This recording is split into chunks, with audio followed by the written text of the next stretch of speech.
Welcome back to Inside Your Ed. I hope you all had a great summer. For many people working in politics, the summer break offers a gentler pace of life while most MPs and government ministers are away from Westminster. However, one former MP and minister decided that instead of putting his feet up, he should publish a new book that was almost destined to attract plenty of attention. At the start of August, former Schools Minister Sir Nick Gibb and his co-author Robert Peal launched Reforming Lessons: Why English Schools Have Improved Since 2010 and How This Was Achieved. As you would expect from someone who was not afraid to take on his critics as a government minister, Nick Gibb puts forward a range of arguments and evidence to explain the major changes that he oversaw during his time in government. I'm delighted to be joined today by Sir Nick, whose career includes 27 years as an MP, 5 years as Shadow Schools Minister, and over 10 years as Schools Minister, for which he received a knighthood earlier this year.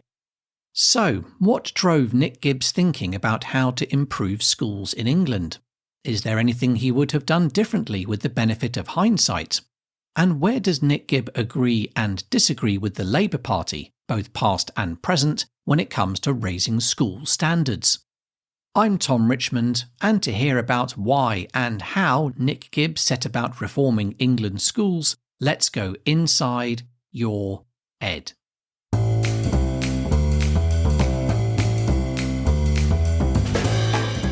Welcome to Inside Your Ed, the podcast that looks inside the latest stories from across the education system in England, including primary and secondary schools, colleges, universities, and apprenticeships.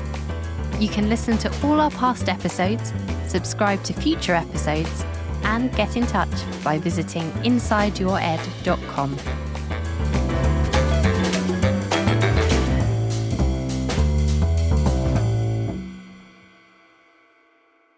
Nick, welcome to Inside Your Ed. It's very kind of you to make the time to discuss your new book, Reforming Lessons, which has generated plenty of discussion in policy circles and beyond since its launch last month. With books like yours, the first thing that always jumps into my mind is why? Why write this book? You stepped down as a government minister in 2023, you stepped down as an MP in 2024. And many people who've served their time in politics, they simply disappear off and they move on to something else. But here you are returning to many of the things that you did in government that attracted many supporters and a fair share of critics along the way too. So what was it that made you want to describe your journey through politics and then on to being a government minister? Well, I didn't want to write a memoir, that's for sure. But I did want to make sure that the ideas behind our reforms were written down and available particularly to reformers in other parts of the world. And that's really the purpose of the book. One of the things I really enjoyed as a minister was when visiting education ministers from other parts of the world would be passing through London and they'd ask for a meeting. And I would always be the first minister to volunteer. I would love those meetings, really interesting. But it did make my heart sink when quite a few of them, particularly from low-income countries, would talk about 21st century skills or a competence-based curriculum. And we had a competence-based curriculum from 2007, and it was a disaster for our country.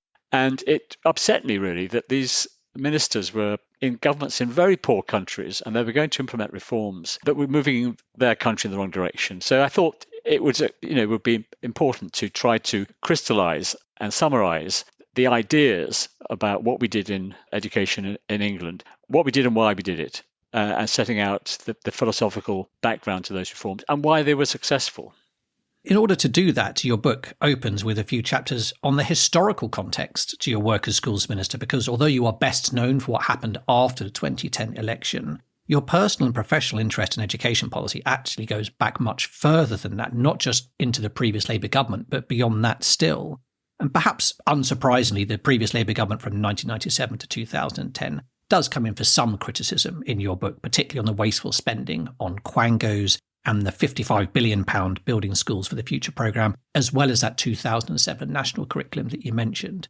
That said, I did detect a few compliments for some aspects of what the Labour government did during that period. So which policies and initiatives from the last Labour government would you happily credit as actually having a positive impact before you even became a minister yourself? A number. I mean, there's no doubt that Tony Blair, he made his whole administration he said, what are our three priorities? He said education, education, education. I think he and Andrew Adonis really, and David Blunkett when he was Education Secretary, I think they understood that there was an ideology in education that was doing a lot of damage. I don't know how successful they were in addressing that ideology because some of, as I said, the 2007 reform was a classically progressivist curriculum that did a lot of damage. But I felt they did understand some of the issues they were trying to address. And the Andrew Adonis reforms, the introduction of the Academies program, we built on that. The Academies program that Andrew Adonis introduced, again, was based on a previous Conservative government policy of city technology colleges. But he expanded it so that any underperforming, failing school could be taken away from the local authority, given a sponsor, and then they would take measures from the centre to try and improve those schools. So they were exclusively for failing schools. And when we came into office in 2010, there were 203 academies.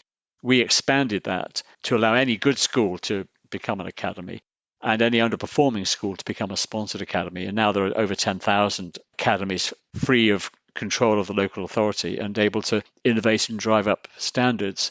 Also in those years of opposition, I was the shadow schools minister from 2005 to 10. And I wanted to understand why the UK was declining in those international league tables of PISA, TIMSS and PIRLS. So in 2000, we went from 7th in reading to 25th by 2009. And in maths, we went from 8th in the year 2000 to 28th by 2009. And that was a clear downward trajectory. So I spent every Monday visiting schools all over the country trying to find out as much as I could about what was happening in our schools. And from that, helped Michael Gove to develop a program for government to try and address those failings. You've just mentioned the phrase progressivist. Now, people who follow education policy will be fairly familiar with a lot of your ideas, but can you just talk all of our listeners through what this phrase means and why it really focused your attention when you came into government in 2010? Yes, I mean, I wish we didn't have to use the word progressive or progressivist because, on the face of it, that sounds like a good thing. It's good to make progress. It's bad not to make progress. But there's a very particular, this is used in the context of a very particular term of art, meaning an ideological approach to education based on work from Teachers College, Columbia in the 1920s, John Dewey, William Herd Kilpatrick, who basically believed that the idea of teaching children vast quantities of knowledge was not the way to have an education system. They wanted children to learn by self-discovery. They were hostile to testing. This is all based on the philosophy of the 18th century Romantic philosopher Jean-Jacques Rousseau, who believed that children were innately good and creative and that by foisting today's societal norms and knowledge onto children, that you crush that creativity. I mean, the result is, the reality is very different. Children need to have knowledge.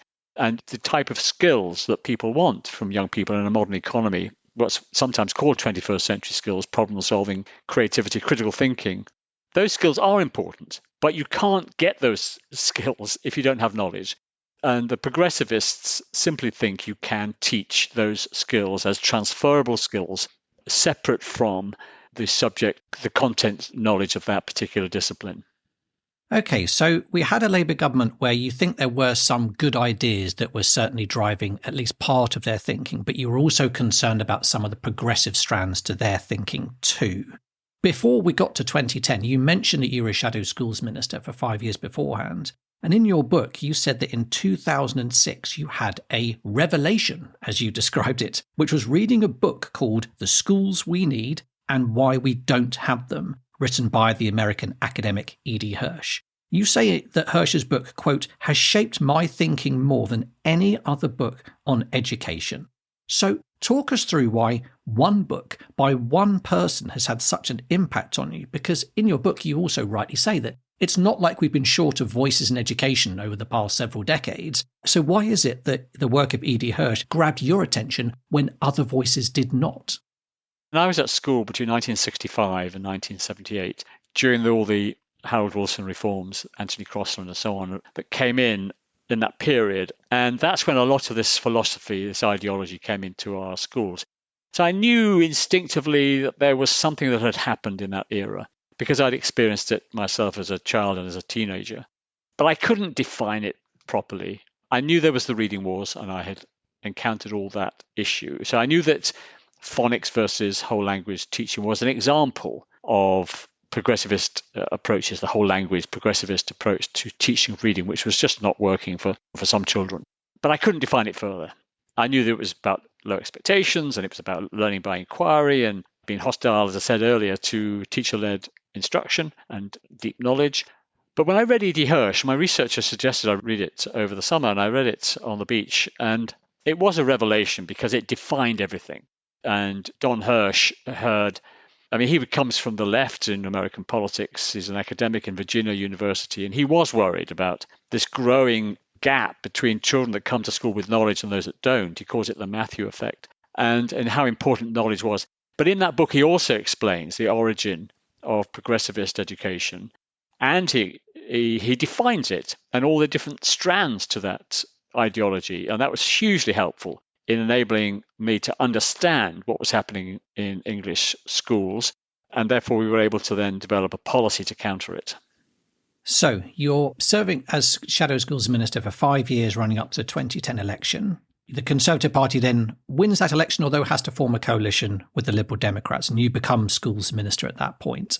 Those first couple of years in office were absolutely jam-packed with big changes in education policy, which you described in your book as a period of frenetic activity, which I think is a very fair description for what I remember at the time. There was the Academies Bill that unleashed a huge expansion of academy schools, as you were mentioning earlier. There was the white paper on the importance of teaching. There was the bonfire of the Quangos, and so much more besides.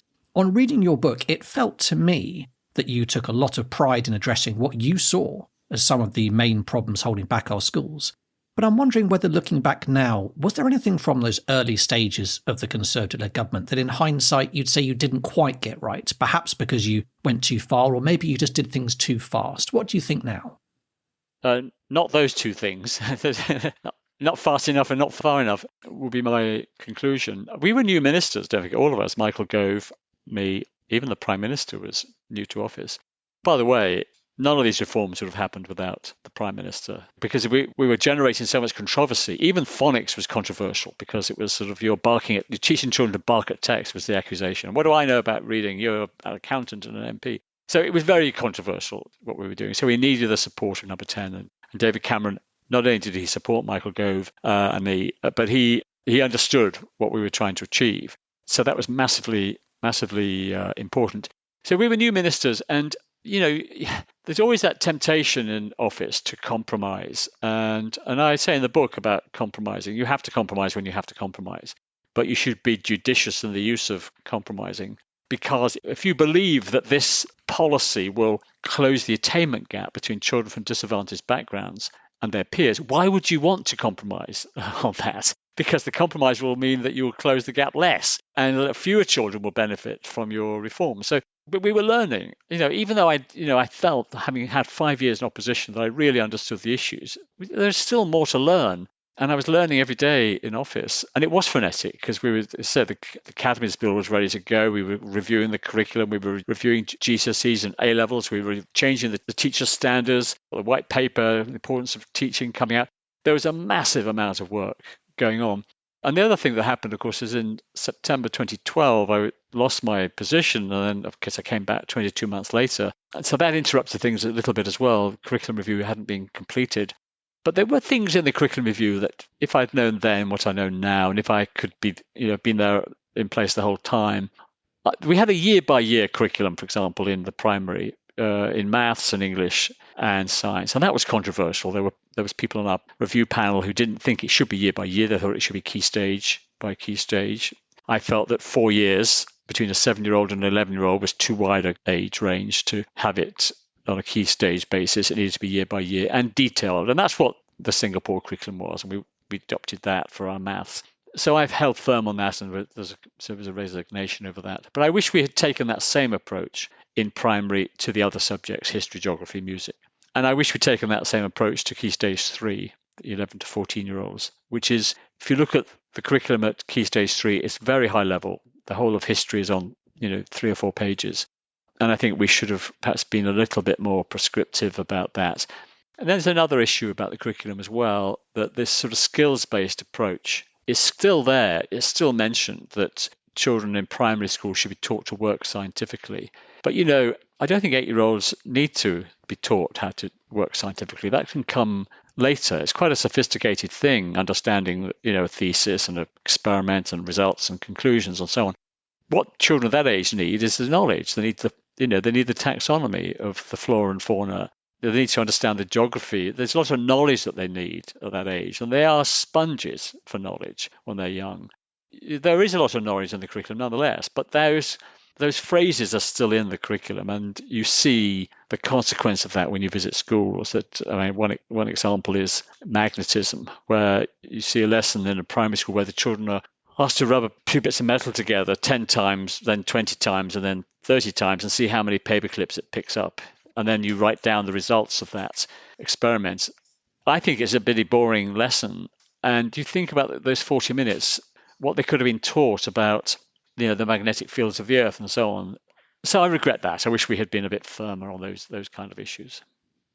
Well, there are some things that, as you describe in your book, you were definitely firm on as a government, and you've already mentioned GCSEs, so I can't help but quiz you on some of the big changes that we saw. Yes, we had a new national curriculum in 2014, and there were changes to primary school testing in those coalition years.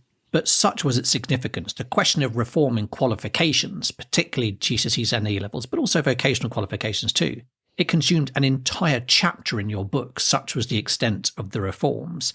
From my own research, I think there are very good reasons to support a lot of the changes that you helped deliver, such as reducing or removing controlled assessment and coursework, as well as unwinding modularisation.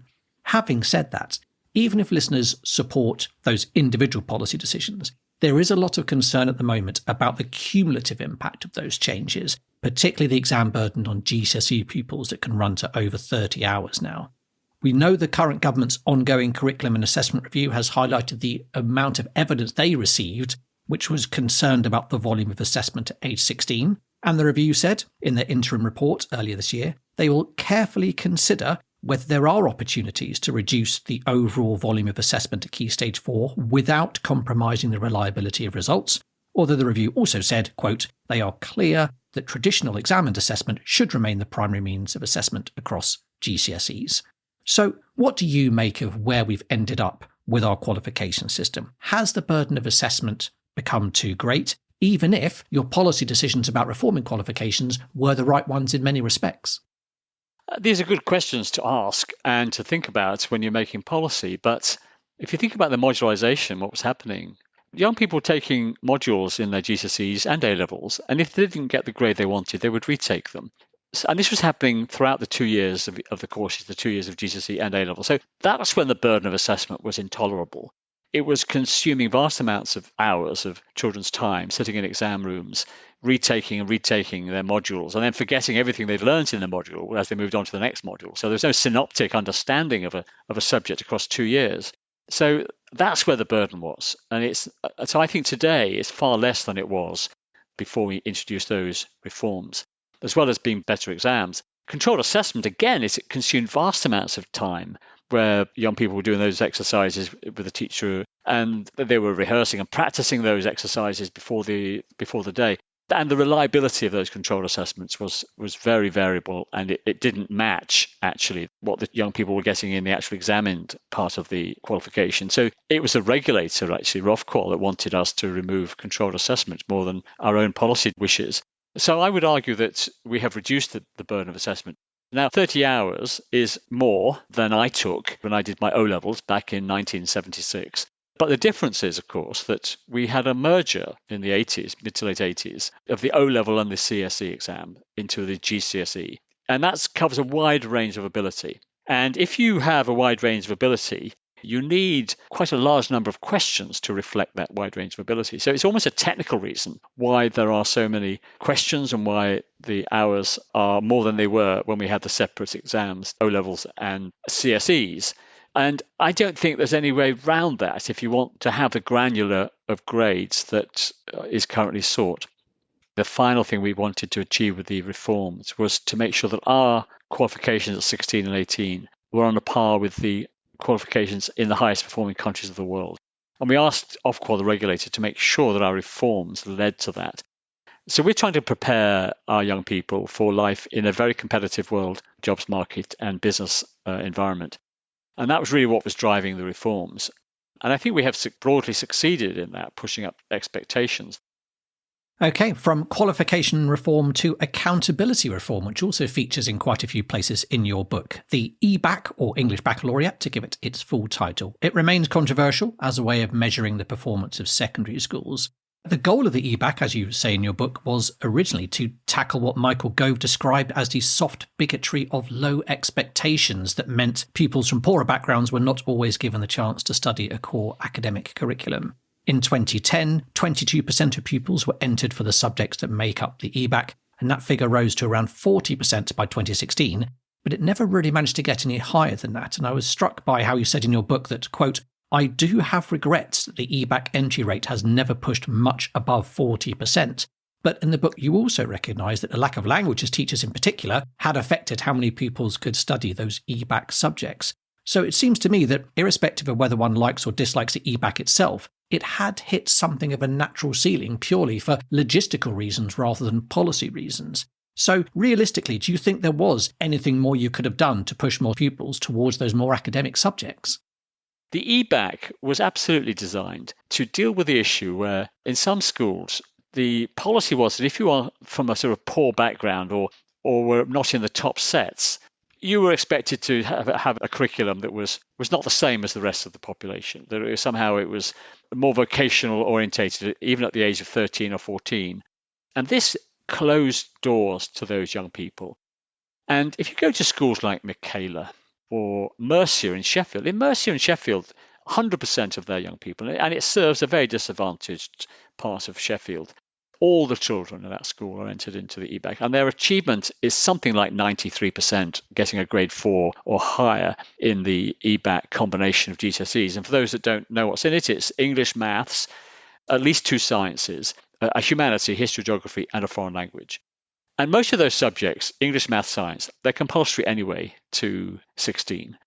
It's languages that since 2004 are not compulsory to 16, they're now compulsory to 14.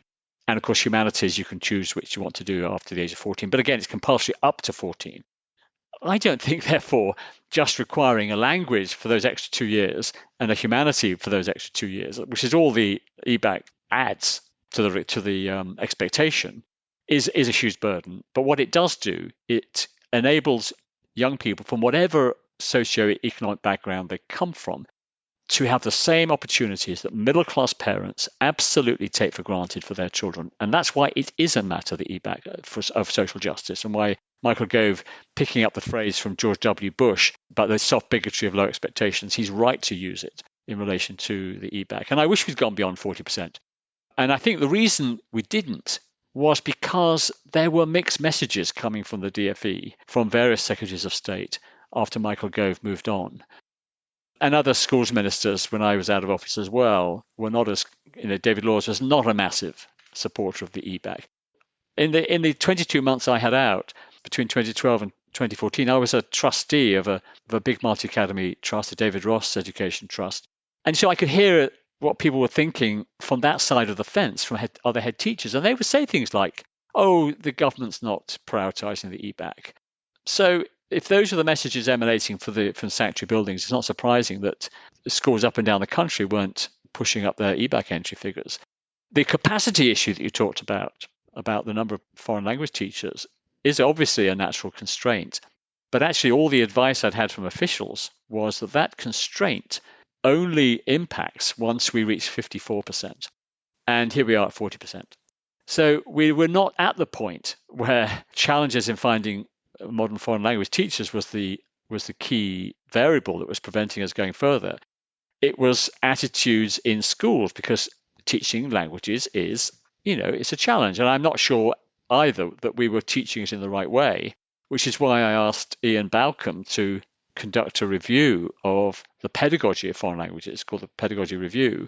And that was a really important piece of work about the importance of learning vocabulary and grammar and pronunciation and so on, how to teach a language in the most effective way. So, if we'd had more time, if we'd had a more consistent support for the EBAC, I think we could have pushed up those figures more significantly. About 45% of young people now are entered for a foreign language, way lower than the 80% that used to be entered prior to 2004. Another part of our accountability system that crops up a few times in your book, but is perhaps even more controversial than the EBAC, is Ofsted, which you described in your book as historically being, quote, the education establishment's main means of enforcing progressivist ideology. Now, you, me and many other people were delighted to see the back of Ofsted's preferred teaching style after a long campaign by teachers and school leaders as much as politicians. But to this day, what Ofsted inspects and how it inspects remains a source of heated debate. And as we record this podcast, we're expecting any day now to see Ofsted release more details of its new inspection framework that kicks in later this year. Although we have already seen some indication of the direction of travel, such as the removal of overall grades for schools, as well as the movement towards school report cards.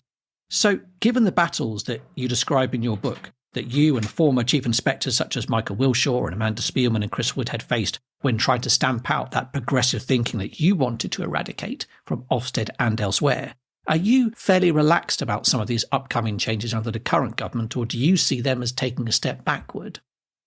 I mean, you're right with the way you described the reforms. It took a few months in office for us to realise that actually, because the Ofsted was introduced, I think, in the 1988 Act by the previous Conservative government, and it is an important leg to the accountability regime. And if you have autonomy for schools through the Academies programme, you absolutely have to have very strong accountability. And we have the performance tables at primary and secondary as one leg of that accountability mechanism. But you also need Ofsted, because if you just rely on the exam results, which is the alternative to not having Ofsted, you don't get the full rounded picture about the behaviour in the school and how those exam results were achieved. It could be that it's a terrible school, but all the parents are busy paying for private tutors. So you need to have an actual inspection happening of the schools. But it took a few months, and it was people like Andrew Smith, who wrote a blog, Old Andrew, that really brought to our attention the fact that actually some of the Ofsted reports were calling for less teacher-led instruction. They were calling for more,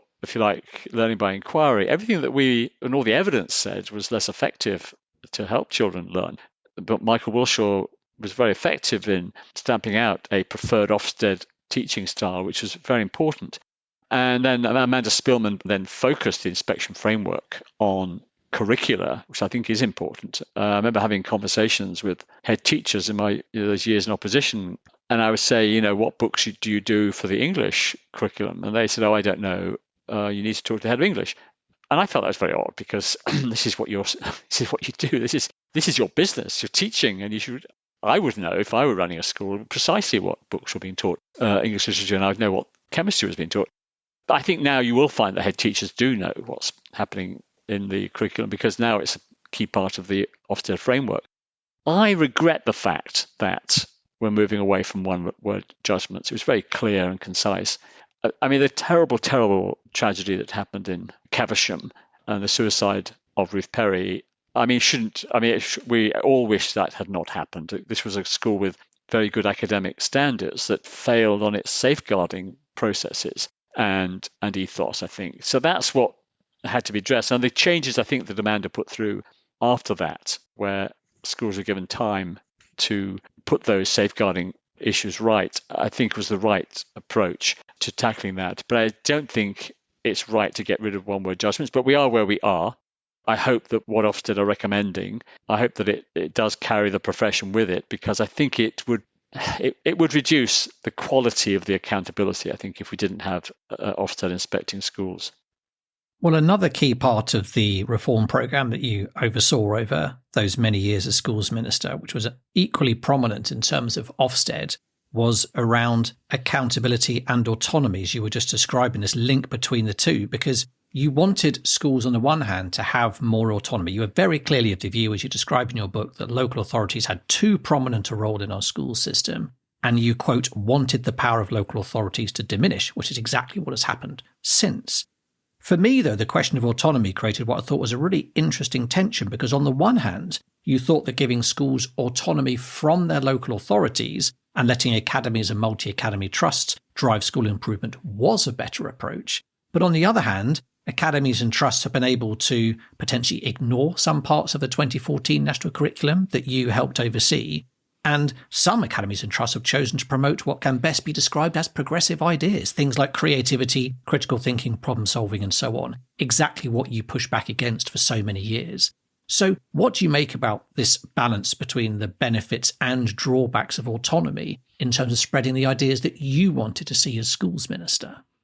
Well, there is an argument for letting 1,000 flowers bloom, because you can see then which of those approaches to education deliver the greater achievements, attainment for the young people in those schools. And you can see that actually in the various outcomes of schools that take a different approach. I think you asked earlier about things I regret. I think maybe perhaps we should have been a bit more circumspect in the approaches to education that we allowed to, for example, set up free schools.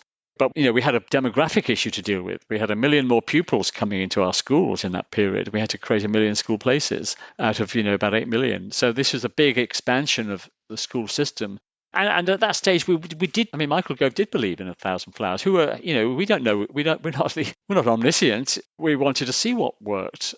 But I think as we gained more evidence about what is effective, perhaps we should have been a little more careful in choosing which free schools were established. But if you look at the overall results of our school system, taking, if you like, the rough with the smooth, here we've gone from a system where 68% of schools were good or outstanding. Now it's 86% or 87% or 88%, I think, schools are good or outstanding. Actually, we raised the bar in that period as well to what is good or outstanding.